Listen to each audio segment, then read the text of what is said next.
So, ano to? Ganun. Magsimula na tayo. Bago matapos ang July, anong mensahe ang kailangan marinig ng mga Taurus?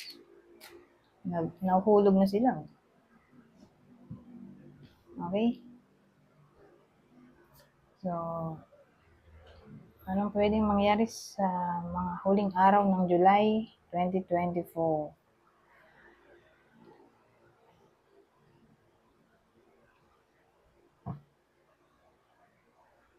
So, may tao tayo. Ito, senior. Kung di man kayo to mismo, baka kakilala nyo to. O mahal nyo sa buhay. Basta senior. 60 years old and above. Kunin nyo lang yung info na sa tingin nyo ay fit sa sitwasyon nyo o kakilala nyo. So, i-describe ko to. Pwedeng senior, 60 years old and above. Natay na siya. Pwedeng kasal. Mayaman, pwede rin. May stable job. May position.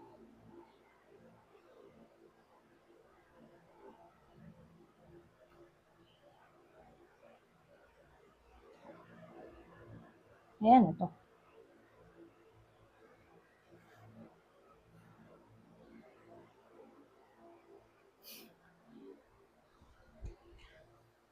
Accepting yulot. Ano yun? Wow, accepting yulot.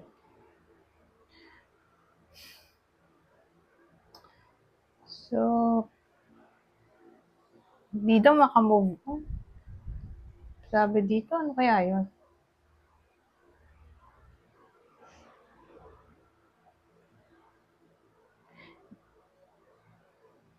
Na-stuck kasi siya eh.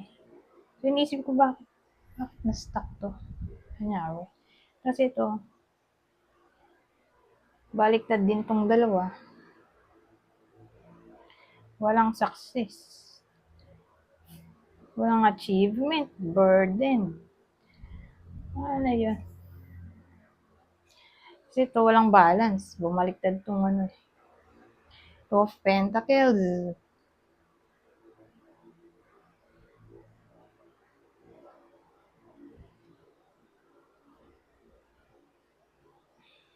Parang na-stuck siya. May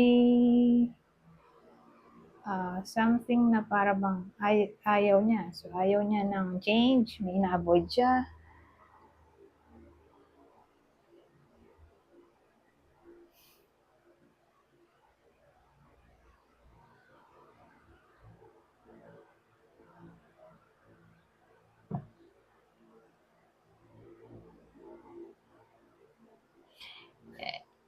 So, ang dating sa akin, nagpo-procrastinate siya dito. Itong dalawa. Siguro sa topic ng pera. Kasi ano daw for financial decision. So, sa madaling salita, nahihirapan siya nowadays sa topic ng money. Nagpo-procrastinate siya kung paano siya magbigay ng extra money o kung paano mababayaran ng mga utang. So, siya yun. Problemado siya. Magiging problemado siya.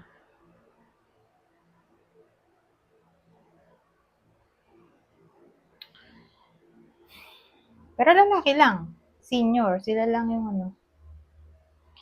Tama ng reading na to. Yung mga sinabi ko kanina. Okay? Yung mga description. Kaya wag mabahala lahat. Okay? Lalo na kung lalaki. So, may Queen of Hearts tayo. Ay, Spades pala to. Queen of Spades. Joker. Oh. Ano yan? So, babae. Babae lang to eh. Queen eh. So, yung babae natin dito, natatamaan ng reading morena. Okay? Kung hindi morena, maitim talaga. Basta hindi siya maputi. May something na maaring mangyari sa kanya na ikagugulat niya. Hmm.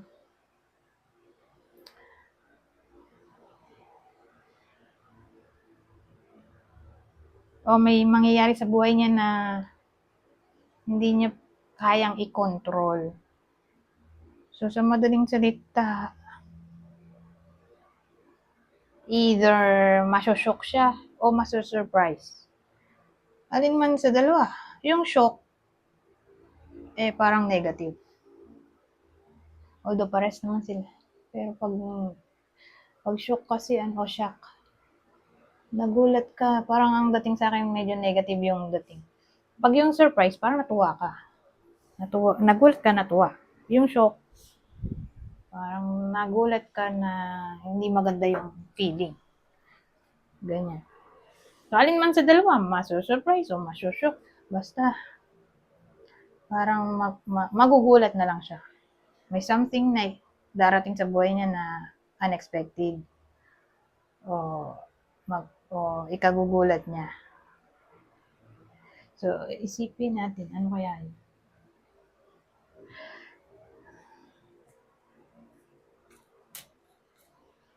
Kung di man kayo to, someone nakakilala nyo nga.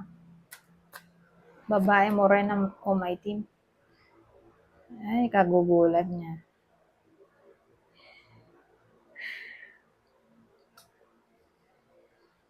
Ayoko nito. Kuha pa tayo. Ito at least, di ba? Kasi kung ito lang, ang ikagulat niya nga, shock. Di ba? Sabi ko, shock at surprise, anong difference? Shock ang mangyayari. Mukhang short na to. Masyo-short siya sa pera.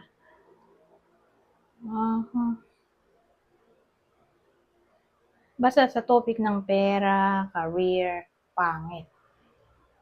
Sabihin natin may pinautang siya, hindi magbabayad. O siya mismo umutang, hindi siya makakabayad. Basta topic ng pera, career, sad. Pero don't worry. Dahil nandito ang strength. So, ibig sabihin, malalampasan niya rin to. Mga pagsubok na maaaring kaharapin niya sa pera o career. Sa tulong ng kanyang pagiging matapang o confidence, parang maayos niya ang mga problema niya gracefully. Ganon.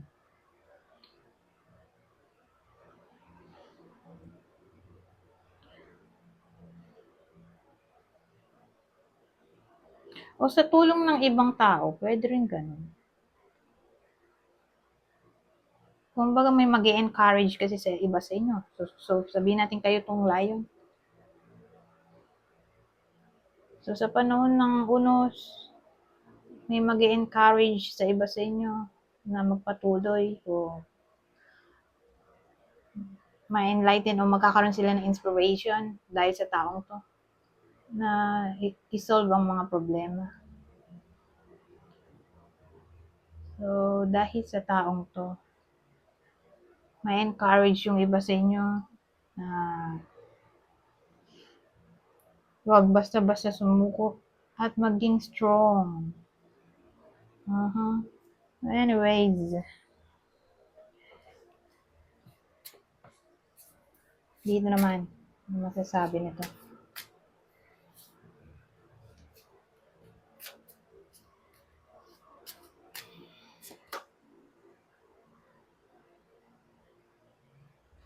A life partner, So, dito, ang dating, may iba sa inyo na mamimit na nila ang kanilang life partner kung single.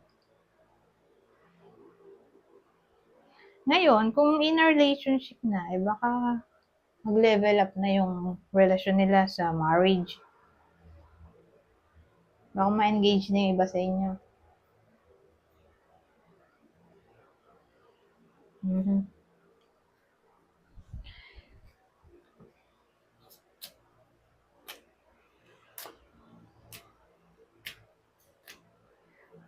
Real feelings. You share true romantic feelings was exploring. So, totoo naman daw ang nararamdaman. Sabihin natin may kadil na yung iba sa inyo. May nanliligaw. Mukhang totoo naman ang nadarama daw dito. Kung karelasyon, sabihin natin duda kayo sa feelings niya. Mukhang totoo naman. So, case-to-case basis. So, applicable lang itong sinasabi ko dun sa mga nagdududa sa karelasyon. Kung mahal pa ba sila? Oo, mahal pa. Kung may nanliligaw, totoo ba yung nadarama niya? Oo, mukhang ganun na nga.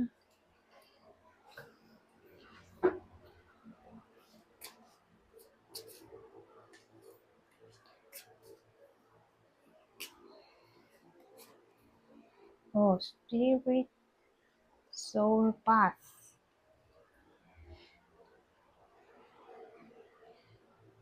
A personal evolution within your relationship. So, mag-i-evolve daw yung relasyon sa pamamagitan ng spirituality para sa iba sa inyo. So, kung dito relasyon ay connection, para bang matotopic ang spirituality dito. Kumbaga, may strengthen. Tama ba? Strengthen. Ang connection, relasyon, dahil sa tulong ng spirituality.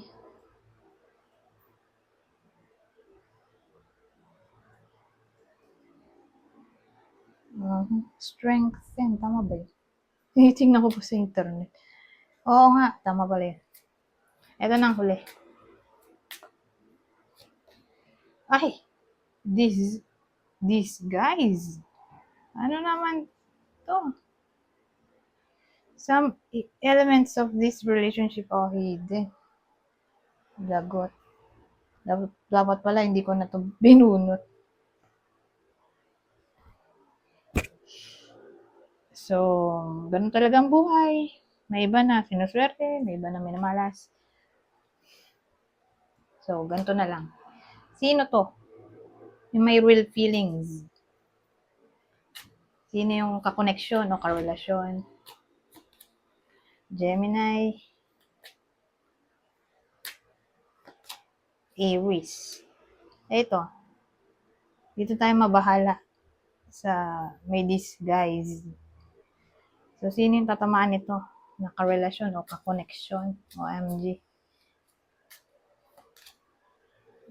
Leo,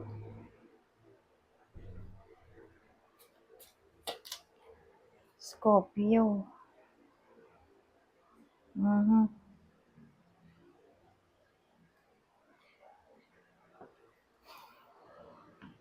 So again, yung partner na totoo o connection, nanliligaw, totoo ang nadarama, Gemini, Aries.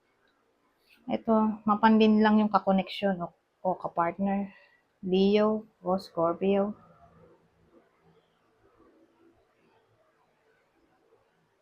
Anyways, hanggang dito na lang. Goodbye for now.